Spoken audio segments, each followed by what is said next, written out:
Good evening, Eastern North Carolina, and thank you so much for tuning in to this WNCT Now digital news update. I'm Emily Severidge, live in the WNCT digital studio. Let's go ahead and get right into some top and trending stories for your Wednesday. First Lady Jill Biden made a visit to Eastern North Carolina earlier today, visiting Camp Lejeune in Jacksonville in the aftermath of the withdrawal from Afghanistan. The First Lady held private meetings with service members and military families. It comes after Camp Lejeune mourns the loss of one of their own, Sergeant Nicole Gee, one of the fallen soldiers in Afghanistan this past week.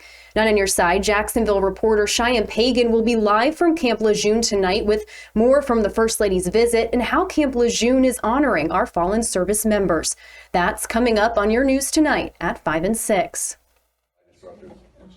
Another political figure is visiting the East today. Congressman Greg Murphy made a stop in Beaufort County to tour the Inner Banks STEM Center. The facility features flight simulators, science equipment, and a variety of instructors with inspirational backgrounds. Former FBI agents, pilots, school leaders, and more are there to offer unique perspectives to children in the area for the career paths available to them.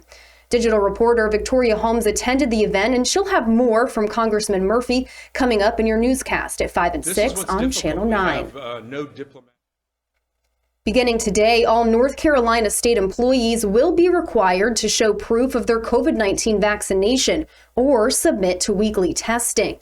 Out of over 80,000 state employees, at least 50,000 of them will be following this guidance. The policy applies to agencies that are part of the governor's office or are led by a person in the governor's cabinet, including the Department of Health and Human Services, Public Safety, and Transportation Department employees. While not required, other state and local government agencies are strongly encouraged to implement the same policy, something Pitt County's government has already adopted.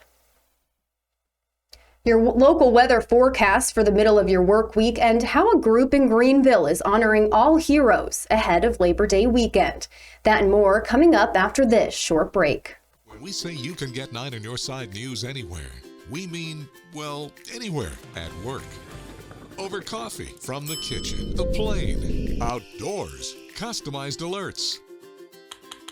Everything you want in one place.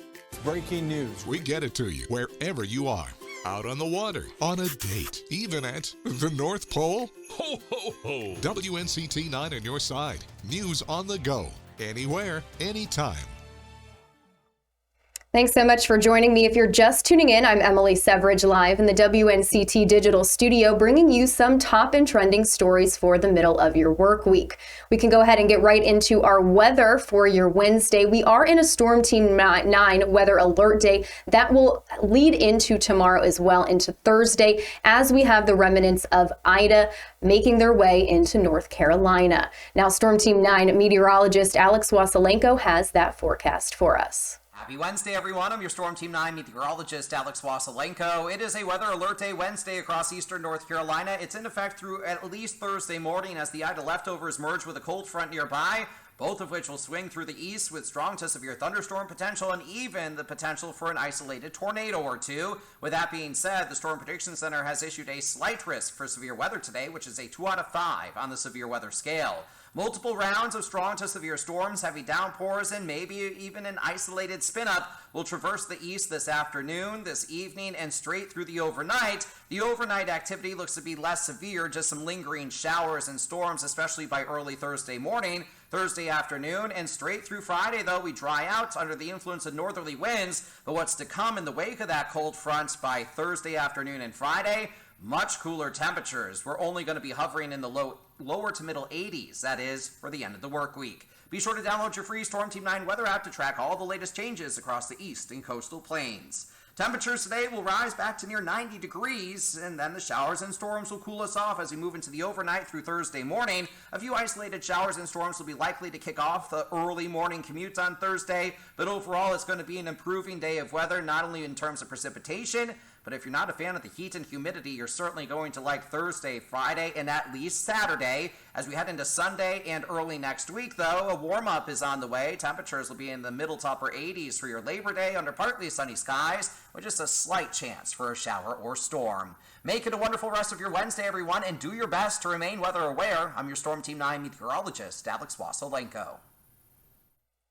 And coming up tonight on your news at 5 and 6, 9 on Your Side reporter and weekend evening anchor Caroline Boyer spoke with local health experts about the concerning rise of COVID cases in children. This comes as schools in the East are in their second week back for in-person classes, and many children are experiencing life-threatening sicknesses due to the Delta variant.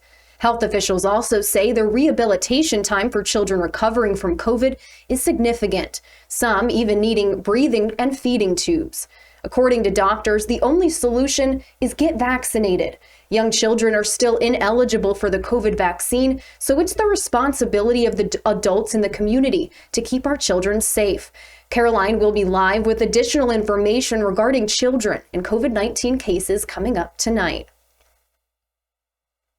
This weekend, the Greenville Noon Rotary Club is working to honor local heroes. What kind of heroes? Well, that's entirely up to you. The group will transform the town common with around 500 flags, honoring all heroes. This year, the display will have 13 flags out front to honor those recently killed in Afghanistan. The rest are your heroes, whether it be troops, veterans, healthcare workers, restaurant employees, your best friend, whoever is a hero to you. For more information on how you can honor a hero in your life for this upcoming Labor Day weekend, you can head over to our website, WNCT.com.